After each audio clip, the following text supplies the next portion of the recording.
슈퍼맨 흑화 버전이라고 겁나 기대했는데 슈퍼맨 코털만큼도 흥미롭지 않았던 더 보이 리뷰입니다.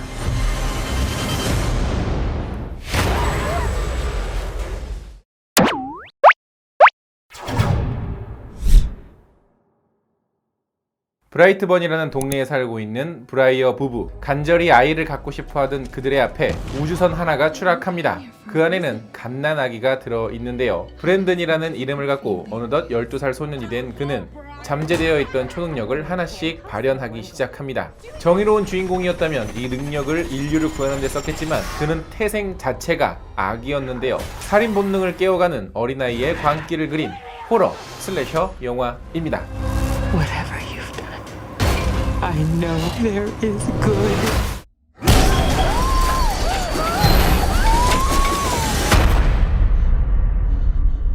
안녕하세요. 같이 영화 보는 남자 엉준입니다. 오늘 여러분들께 리뷰해드릴 영화는 바로 더 보이인데요. 이 영화의 원제는 브라이트 번이었었죠. 개인적으로는 바꾼 제목도 마음에 들지 않고 영화도 별로 마음에 들지 않았다. 자, 리뷰에 앞서 좋아요, 구독 버튼 눌러주시면 감사하겠습니다. 자, 일단 이 영화 처음에 그 예고편 혹은 컨셉을 딱 봤을 때 굉장히 흥미진진했어요. 그러나 첫 번째 예고편 나오고 그 다음 두 번째 예고편, 본 예고편이 나왔을 때는 뭔가 이 전체적인 이 저렴한 특수효과 때문에 굉장히 걱정이 됐었는데 그 걱정이 사실로 변한 영화입니다. 이 영화는 그냥 한마디로 정리하면 그저 그런 아주 뻔하디 뻔한 장르 영화, 그 이상도 그 이하도 아닌 영화였어요. 뭐 슈퍼맨의 흑화 버전이다라고 해서 슈퍼맨 또는 히어로 또는 그릇된 성장에 대한 뭐 메시지 이런 거 그냥 전혀 일절 없습니다. 정말 눈꼽만큼도 없어요. 그리고 그런 노잼을 선사하는 데는 이 영화에 출연하고 있는 배우들의 연기력도 한몫을 하는데요. 일단 배우들이 연기를 참 못해요. 배우가 열심히 하는데 그거 가지고 막 못한다라고 얘기를 하는 게 아니라 아주 전형적인 그 장르 영화의 연기를 하고 있을 뿐이에요. 자, 여기서는 화내주세요. 화냈어. 자, 여기서는 웃어주세요. 자, 웃어. 여기서는 무서워해주세요. 응, 무서워. 이게 전부라는 거죠. 그 연기력 안에 담겨져 있는 어떤 서브텍스트나 이런 거는 전혀 없어요. 그냥 굉장히 단순한 표면적인 연기, 표면적인 캐릭터만 할 뿐이에요. 근데 이 중에서 가장 결정적인 그 배우는 바로 주인공 브랜든이 제일 연기를 못해요. 그냥 이렇게 개슴츠레 눈 뜨고 이러고 있는 게 연기의 전부입니다. 그도 그럴 것 자체가 이 캐릭터 자체가요 되게 매력이 없어요. 그냥 나쁜 놈이래. 그렇게 태어났대. 그러니까 나쁜 짓을 한대. 그게 전부라는 거죠. 이게 막 뭔가 내면에 막 갈등을 해고 막 부모님이 가르쳐 주신 막 이런 거 사랑과 이런 거 막 해가지고 막 갈등을 일으키고 막 이런 입체적인 매력은 전혀 없습니다. 그러니까 안 그래도 연기를 못하는데 캐릭터까지 평면적이어서 굉장히 재미가 없었죠. 그 이 영화의 모티브가 되는 슈퍼맨의 어떤 그 컨셉 자체는 그냥 슬래셔라고 하는 이 장르의 소재로서 쓰이고 있을 뿐입니다. 뭐 악당이 나쁜 짓을 하는 과정 역시 이게 악당이 성장하는 모습처럼 보이지도 않고요. 그냥 저 앞에 내 눈앞에 피해자가 있으니까 죽여야겠다. 그러니까 또 죽여야지. 뭐 이게 전부입니다. 원래 슬래셔 무비들이 다 그렇잖아. 그냥 눈앞에 걸리면 다 뒤지는 거잖아. 그래도 이 영화의 초반 같은 경우에는 뭐 영화의 어떤 색상, 구도, 대사 뭐 이런 것들이 슈퍼맨을 떠올리게 하는 부분들이 많았고 뭐 여러 가지 어떤 소품이나 이런 것들의 활용들을 나름대로 잘 했어요. 그러나 주인공이 능력을 각성한 그 초반부를 지나면서부터는 어떤 새로운 구성이나 기존의 슈퍼맨 장르 혹은 히어로 장르를 비트는 재미까지는 전혀 없습니다. 사실 그런 거를 하면서 예를 들어서 슈퍼맨에서 나왔던 이런 대사가 이 영화에서 이렇게 쓰이니까 완전히 의미가 다르게 느껴지네 하는 부분들이 있으면서 뭔가 야 이렇게 뭐 저게 진짜 토시 하나만 바꾸면 저렇게 잘못 해석이 될 수도 있겠구나 하는 어떤 장르를 전복하는 데에서 나오는 쾌감을 느껴야 되는데 여기서 그냥 없어요. 그냥 앞에서 말했던 그냥 뭐 13mm 금요일이나 뭐 나이트메어나 혹은 뭐 그 외에 여러 또 아류 그런 그 슬래셔 장르들이 있잖아요. 그냥 그 슬래셔 장르들 중에 하나일 뿐이에요. 그 이상도 그 이하도 아니라니까.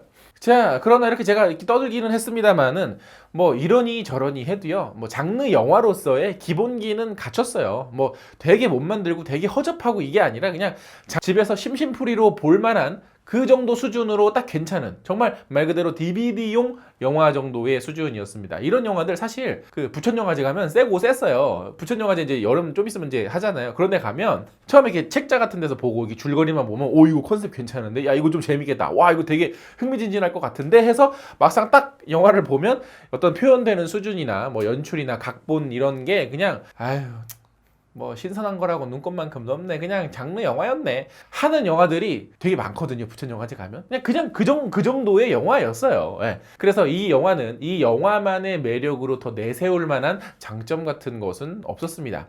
더군다나 거기에 정말 그 미드 수준의 저렴한 연출력 이 돋보이는 영화였는데요. 미드를 많이 보시는 분들은 아실 거예요. 그 미드 특유의 그 미드라는 게 드라마니까 이제 그 제한된 시간 안에 딱 절약해서 찍어야 되고 막 이런 게 있잖아요. 좀 약간 카메라 워크라든가 이런 게 그냥 정말 매뉴얼대로 찍은 그냥 아카데믹한 영화였고요. 창의력이라고는 뭐 1도 없습니다. 물론 여기서 제가 말하는 미드는 뭐 왕좌의 게임이나 뭐 하우스 오브 카드 같은 그런 트리플 A급 드라마를 얘기하는 게 아니라 그냥 미국의 그 흔하게 널리고 널린 그 공중파 미드 있잖아요. 딱 그 정도 수준이라는 거예요. 뭐 이야기의 어떤 완성도를 말하는 게 아니라 뭐 촬영이나 CG 이런 테크니컬적인 면에서 미드 같다라고 제가 말씀을 드린 겁니다. 자, 그리고 이 영화는요, 전체적인 저의 어떤 평을 말씀을 드리면 되게 별로였어요. 정말 별로였고, 물론 기대를 한 만큼 별로였고 뭐 이렇게까지 뭐 더 대단할 거라고 생각은 안 했지만 어쨌든 그거보다도 못해서 별로였는데, 원래 이런 영화 특이죠. 갑자기 마지막에 속편 암시. 물론 그 마지막 결말 그 에필로그 장면은 그냥 속편을 암시한다라기보다 뭐 이 영화만의 어떤 결말로 생각을 해도 될 정도이기는 하지만, 뭐 제작자들은 야 요거 잘 되면 우리 요걸로 한번 속편 만들어 볼까라는 어떤 약간의 요런 일말의 어떤 그 욕심도 담겨 있거든요. 그래서 뭔가 컨저링 유니버스처럼 이 나름대로의 뭔가를 만들려고 생각은 했던 것 같은데, 하지마. 한 편 잘 만들고 그 다음에 반응이 좋으면 그때 만들어도 늦지 않거든. 그러니까 그런 욕심은 제발 좀, 미국이든 한국이든 어디든 제발 좀 속편 욕심은 그 영화 잘 만들고 나서 그 다음에 얘기하자고요. 자, 이 영화도 마찬가지로 저희 엉찌 구독자분들의 댓글을 받아봤는데요. 그거 한번 같이 읽어보면서 이야기를 나눠보도록 하죠. 신비는 신비하도다 님께서는 제목은 12세, 등급은 15세, 내용은 19세. 이 영화에 대한 어떤 그 사전 지식이 없을 때는 당연히 19금이겠거니 하고 갔는데 15세 관람가라고 딱 뜨는 거여서 그래? 그럼 뭐 그렇게 별로 잔인하지 않겠네 했는데 제법 좀 고어한 묘사들이 나오긴 했죠. 그리고 개인적으로 이 영화에 대한 평가는 이런 10세 백승호님께서는 영등이는 이 영화 볼 때 잠들었나? 라는 생각이 들 정도로 등급을 다시 정해야 할 것 같은 영화라고 생각합니다. 영화가 잔인한 건 맞아요. 그런데 이 등급이라는 것 자체가 표현되는 그 장면 자체가 뭔가 야하거나 표현되는 장면 자체가 잔인하다고 해서 뭐 이렇게 19금 딱 때리는 게 아니라 어떤 모방성이 있느냐. 그러니까 이거를 보고 저 정도면은 그냥 되게 쉽게 따라할 것 같다라는 어떤 그런 게 있느냐. 그러니까 이게 뭐냐면 좀 너무 비현실적인 캐릭터들끼리 싸워서 뭐 모가지가 댕강댕강 날아가고 하는 거는 그렇게 안 하는데, 근데 그렇게 그런 기준으로 따지면 뭐 데드풀 같은 경우에도 사실 15세 됐어야 되지 않나? 유진 스토너님께서는 바닥에 떨어진 건 함부로 줍지 말자. 바닥에 떨어진 건 외계인이어도 주면 안 된다. 코MJ님께서는 최근에 본 빌런 중 순수한 악이 잘 드러났다고 봅니다. 배드쇼에서 배트맨이 슈퍼맨을 죽여야 한다고 생각한 이유가 여기에 있네요. 만족합니다. 이런 영화가 더 많아지길. 이렇게 해석하는 거는 좋아요. 저도 이런 해석이 좋기는 한데, 그러니까 배트맨이 슈퍼맨을 죽여야 하는 이유가 사실 이 영화에서 나온 그게 맞아. 배트맨은 그렇게 생각을 했겠지. 슈퍼맨이라는 존재를 보고. 근데 그럴 거면 사실 이 영화는 조금 더 이 슈퍼맨이라고 하는 장르에 대해서 조금 더 많은 부분들을 패러디하고 많은 부분들을 비틀고 많은 부분들을 오마주 했어야 돼요. 사실 그래서 뭔가 악의 근원이 왔을 때 공포가 있을 수 있겠구나라는 어떤 동의를 얻어야 되는데, 사실 그렇게까지 하기에는 오히려 이 해석이 영화 본편보다 더 좋았다라고 말씀을 드릴 수밖에 없겠네요. 봄날의 바람님께서는 개인적으로 실망한 영화, 찌질한 주인공, 노답 부모, 후반부 어설픈 CG, 답 없는 결말. 제가 이 리뷰를 통해서 드리고 싶은 말씀이 이 한 줄에 다 들어가 있습니다. 진짜 CG는 뭐 제작비야 그렇다고 치는데, 근데 미드도 요새는 CG 수준이 좋아졌는데 이거는 뭐 그만도 못해요. 안효영님께서는 왜 어머니 이름이 마사가 아니죠? 느금마사의 고통은 이제 그만 보내주세요. 아시아님께서는 많은 분들이 잔인하다 개연성이 없다라고 하시는데, 네, 저는 요번에 봤던 것 중 좋았던 작품입니다. 우선 별로 잔인하지 않아요. 차라리 19로 적용돼서 더 잔인하게 그렸으면 좋았을 것 같습니다. 그리고 개연성. 우선 주인공은 인간이 아니죠. 인간의 모습을 하고 인간에 의해 길러진 외계인일 뿐입니다. 영화 초반 수업 시간에 벌에 대해서 설명하면서 주인공에 대해 명확하게 이야기해주고 있죠. 주인공이 힘을 얻고 본인이 무엇인지 깨달았을 때 인간은 개미로밖에 안 보이겠죠. 영화 후반부 우월감을 표현하는 모습은 소름이 끼칠 정도였습니다. 부모들의 모성애, 부성애, 뒤로 아이에 대한, 아니 인간과 다른 존재에 대한 근원적인 공포심도 잘 보여줬다 생각합니다. 근데 요 설명이요, 사실 슈퍼맨도 똑같아요. 그러니까 많은 분들이 이 영화에서 느끼는 아쉬움이라는 거는, 똑같은 히스토리로 자란 캐릭터는 하나는 슈퍼맨이고 하나는 이 영화에 나오는 그 아이인데, 그 약간의 왜 얘는 선이 되고 왜 얘는 악이 되는지에 대한 갭이 사실 이 벌로서는 사실은 그렇게 설득력 있게 다가오지는 않아요. 그냥 이 영화 안에서도 너는 처음부터 악이었어. 너는 처음부터 괴물이야. 너는 처음부터 악마야. 이렇게 그냥 원래 그냥 얘네 태생 자체가 그렇다라는 것 뿐이지 사실 이거는 그냥 캐릭터가 이렇게 될 거다라는 복선일 뿐이지 캐릭터에 대한 아주 강한 설득은 아니었던 것 같아요. 그래서 아쉽게 느꼈던 거고 그래서 이 영화는 정작 그 영화 본편보다 이렇게 해석을 해야지 더 크게 의미가 다가오는 그러니까 꿈보다 해몽 같은 영화. 박관우님께서는 좀 더 신박하게 죽이길 바랬건만 맞아요. 그냥 쾅, 쿵, 쾅 하고 그냥 끝이더라고. 저도 뭔가 이 능력을 이제 새로 깨달았으니까 이 능력으로 정말 어떻게 하면 참 사람을 괴롭게 죽게 할 수 있을까 뭐 이런 장면이 있을 줄 알았는데 없었어요. 예. 그냥 예.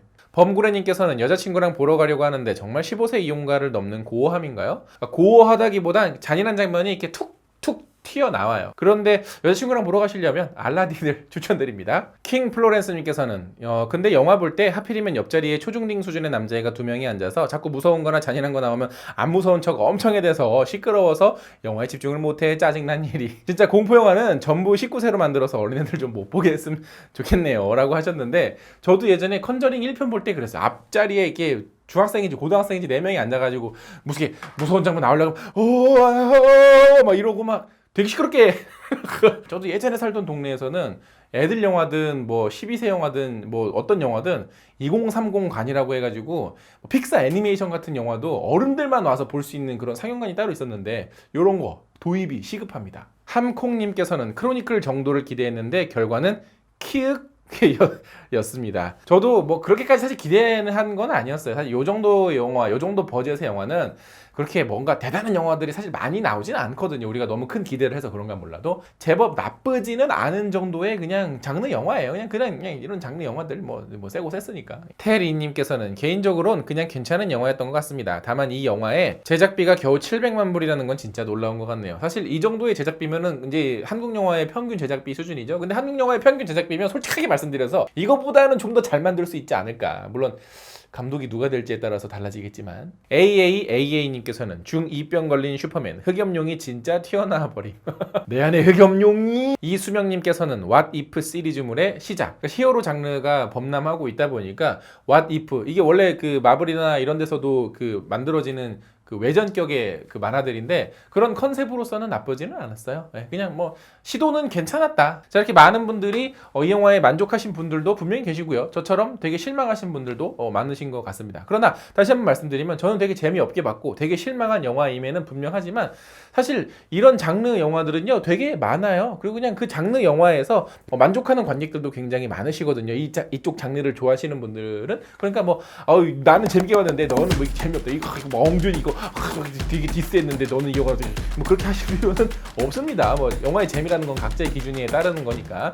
자, 영상 재밌게 보셨다면 좋아요 누르는 거 잊지 마시고 구독 버튼 아직 안 누르셨으면 구독 버튼도 꼭꼭 눌러주세요. 그럼 저 다음에 재밌는 영화 리뷰로 찾아뵙겠습니다. 다음에 만나요. 안녕.